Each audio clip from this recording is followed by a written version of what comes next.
Jangankan harta kami, jangankan anak kami, jangankan suami kami, jangankan rumah kami, jangankan jabatan kami. Inna lillah, diri kami ini pun milik Allah, bukan punya kami. Kalau dia yang punya, apa salahnya dia ambil? Maka ketika harta diambil, salah satu yang membuat manusia kehilangan ketika dia merasa memiliki. Ini punya saya, ini milik saya. Kalau orang sudah terlampau memiliki, maka ketika hilang muncul kekecewaan. Maka jangan pernah merasa memiliki hak mutlak. Ini rumah punya siapa? Rumah punya saya, namanya nama saya. Tapi itu titipan Allah, kapan dia mau diambil. Kalau yang menitipkan mengambil, tempat penitipan barang, kita cuma tukang jaga. Pak, titip helm ya, ya, ini nomornya. Pak, titip mobil ya, ya, ini parkirnya. Pak, titip HP ya, ya, ini. Pak, titip tas ya, ya. Kita cuma penjaga barang titipan. Lalu ketika pemiliknya mengambil, kenapa marah? Orang bukan punya kita kok. Ketika salah sangka, makanya kita ini selalu sering salah sangka. Kita sangka punya kita, padahal bukan punya kita. Makanya ujung surat Al-Baqarah, baca setiap hari. Asar dibaca sekali, subuh dibaca sekali dalam maksurat. Lillahi ma fis samawati wa ma fil ardh. Itu bukan mantra. Orang baca cepat karena ingin mau baca cepat maksurat. Lillahi ma fis samawati wa fil ardh. Itu bukan mantra. Kita sedang diingatkan pagi sekali, sore sekali. Lillahi ma fis samawati wa ma fil ardh.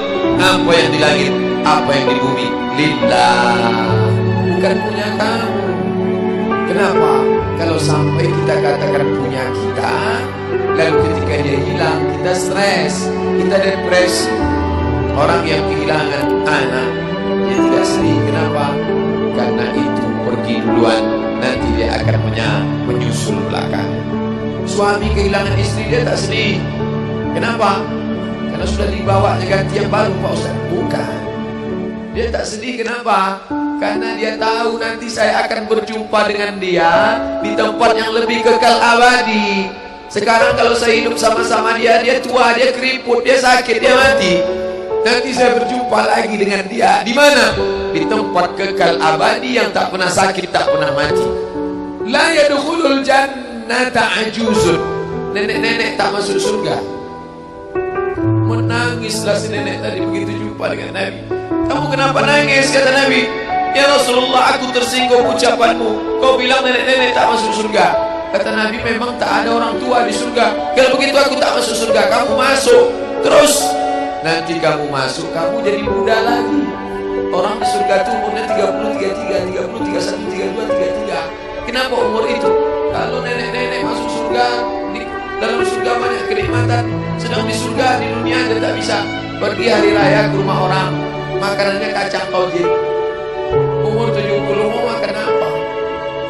Makanya orang masuk surga umur 30, 31, 32, 33. Kenapa? Itulah usia yang bisa menikmati.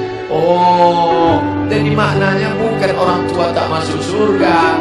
Jadi ketika orang melihat pasangan saya mendahului saya, karena Allah lebih sayang, dia pergi ke tempat yang lebih sayang daripada kita. Orang menangis tak berhenti, dia menganggap dia pergi, oh dimakan cacing tanah dia. Padahal dia sudah pergi ke tempat yang lebih sayang daripada kita. Kita sayang, tapi sayang kita temporer. Ibu sayang pada anaknya, berapa jam dia bisa sayang? Pergi dia bekerja, dia tinggalkan. Pulang dia bekerja, dia tidur, dia lupa. Berapa banyak anak-anak masuk ke tempat air panas gara-gara orang tua lupa menjaga, teledor. Berapa banyak anak yang jatuh cacat, orang tua yang katanya sayang, tapi sayangnya itu terbatas. Dia sudah pergi ke tempat yang lebih dia lebih sayang. Siapa dia? Bismillahirrahmanirrahim. Dengan nama Allah yang Maha Pengasih dan Maha Penyayang. Maka ketika ujian itu datang, ayat ini hilang. Saat ujian itu datang, ayat yang dikaji malam ini, hadis yang dikaji malam ini hilang, terbang, melayang, tak berkesan. Ada orang lain yang mengingatkan. Tadi pagi saya takziah, wajah sahabat saya ini ustaz, tapi tadi wajahnya lusuh. Turun, nampak dia sedang bersusah hati, maknya meninggal dunia. Saya bisikkan ke telinganya satu kalimat, satu ayat, inna lillahi wa inna ilaihi raji'un. Waktu datang, waktu mau pulang saya peluk kuat dia, inna lillahi wa inna ilaihi raji'un. Apa tak tahu dia ayat itu? Tahu, dia ustaz, dia sering menceramahkan ayat itu, dia hafal ayat itu. Kenapa ustaz ingatkan? Hari itu ayat itu hilang dari kepalanya. Yang terbayang adalah wajah ibunya yang dulu membesarkan dia 9 bulan 10 hari, menyusukannya 2 tahun membesarkannya, 9 bulan 10 hari mengandungnya, 2 tahun dia susukan, mengalir darah si ibu dalam badannya. Saat melihat ibunya terbujur kaku, hilang ayat itu, hilang hadis itu. Datang orang lain mengingatkan dia, ditepuknya bahunya, wa basyiris sabirin, berikan kabar gembira kepada yang orang sabar, alladzina idza asabatuhum musibah, ketika ujian itu datang, qalu, mereka berkata, inna lillahi wa inna ilaihi raji'un. Tapi tak semuanya tahan, tak semuanya kuat. Ketika ujian itu datang, as-sadmatul ula, innamas sabru fi sadmatil ula, pukulan. Ketika pukulan itu datang, bergoncang. Berapa banyak orang bercerita, Pak Ustaz, ketika sampai berita itu rasanya lunak tanah di pijak, Pak Ustaz, bergoyang dunia ini, Pak Ustaz. Pukulan yang sangat kuat.